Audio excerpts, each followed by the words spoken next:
Werewolf the Apocalypse Earthblood is an attempt to bring same-named tabletop role-playing game to gaming industry. It is developed by Cyanide Studios, which has an array of games under their belt, mostly mediocre ones, with some good exceptions such as Blood Bowl and Arclash Legacy. I genuinely don't have expectations for a long time now when starting any new game, because I want to give every game proper chance before final judgment. However, when I see Cyanide Studios, fear of mediocrity automatically pops to mind. So let's start the review. Game was played on PC with gamepad and on hard difficulty, which is the highest one when this video was published. It took me about 10 to 12 hours to finish first playthrough, but I was only going for beat 'em up style and avoided stealth completely because it is boring and not well done at all. Now you are probably thinking to yourself, wait, he said this is based off of a role-playing tabletop game and now he is mentioning beat 'em up and stealth. Well, Earthblood is stealth and beat 'em up hybrid with very little RPG elements. Closest thing to compare it to would be Batman Arkham Asylum, first Arkham series game. Unfortunately, it is nowhere near the quality of Arkham Asylum. Gameplay consists of stealth and action, as mentioned earlier. You can combine both playstyles, but the game is only fun when going for beat 'em up style, and not fun at all if going for stealth approach. Clunky enemy movements, brain-dead AI, and weird enemy placements as they stand and stare at nothing, waiting to be killed are some of the issues with stealth. However, stealth does pay off if you are struggling with combat, because you can sabotage reinforcements, disable cameras and turrets, but it's so fucking boring, I just enraged every time and started smacking people in the head left and right. There is also crossbow for long-range stealth kills, but it can only insta-kill weakest targets, which are piss easy to take down in combat anyway, so what's the point? Now we get to beat 'em up part. This is only time you will have any fun in this game, even though combat overall is mechanically mediocre with minimum enemy variety, SpongeBob enemies being able to take 20 hits before going down, no proper hit impact and reactions, and also weak execution animations. In combat we can shift between two forms, heavy and agile. Heavy is slower obviously, with resistances to interruptions and higher damage reduction. Agile has faster movement and attacks with faster rage fill-up rate, but it takes more damage. Next to that, both have 4 unique special abilities and their own skill tree upgrades. Combining both stances is key to victory on hardest difficulty, even though game isn't hard at all except for a couple of nasty encounters and boss fights. Combat is fast and encounters require effective rage resource management, as rage is used for healing and special abilities. Combos are quite important too, because they affect frenzy meter fill rate. Higher combo count, faster frenzy becomes available. Frenzy can be activated to combine both stances into one. It is traditional super mode. Even though combat has many issues, it is still fun mostly. Controlling Werewolf is smooth and cool with many special effects added into mix. It is obvious that these special effects, however, are cover for weak enemy animations, lack of proper gore and hit impact. I did have fun nonetheless running around, snatching enemies and executing them quickly, jumping from one end to another with leap ability and afterwards switching to heavy form to bash some skulls up front and personal. Heavy form becomes tedious much quicker because it is mandatory for tougher enemies and it ends up with combo and ability spam against single SpongeBob enemy that can take too much damage. Overall, combat is mediocre, but considering that it is only fun aspect I have found in the whole bloody game, it will seem much better to many playing this just because everything else is so bad. What about character progression, you might ask? Well, not much there either, mate. Don't get me wrong here, upgrades are really important, but there are only a handful of them and it doesn't allow for any real builds.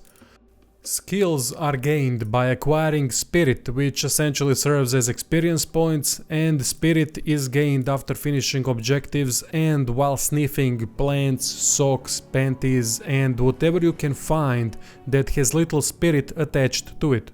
Whole system is very shallow and bare bones, to be perfectly honest.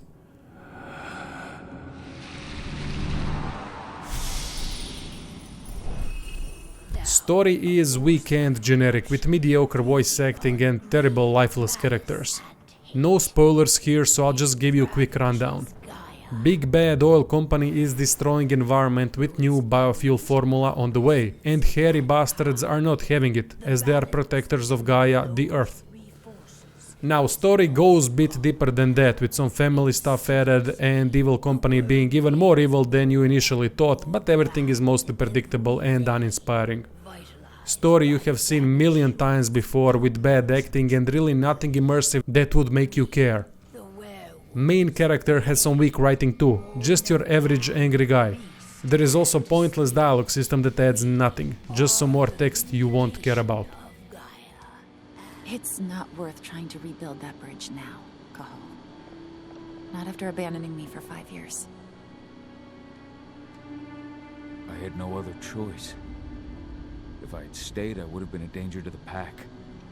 To you. Yeah. Story takes you through 2 locations, but these locations don't matter that much, as 90% of the time you'll be wandering buildings that look almost exactly the same from the inside, with same assets used across whole game. I understand it is difficult to make these type of locations interesting, but this is just plain bad.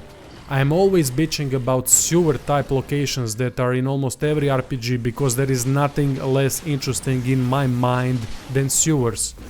Well, I think I was wrong. This is worse. Basically, game takes you through most uninspiring looking rooms filled with enemies and you can deal with them how you please. Cool thing is you can turn into wolf outside combat to move faster. When it comes to side stuff, there is nothing besides collecting spirits and couple of boring side quests given by a fan. Graphically, game looks like it's from PlayStation 2 era. I don't care much when it comes to graphics in games, but this is really bad. Lack of details on faces and enemies, horrible enemy movement animations, bland locations. I'm not graphics savvy, but goddamn this is bad. At least game ran smooth on max settings on PC, but I think PlayStation 2 could also run this, so... Best part of the game is music, definitely. Metal is perfect choice for this type of combat, with big bad werewolf in the middle of it all.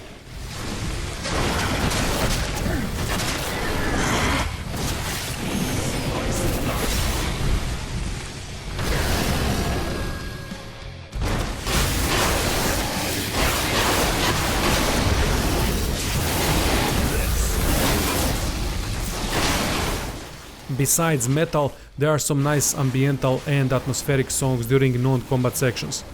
Voiceovers are however subpar and sound effects are nothing special. Time for verdict.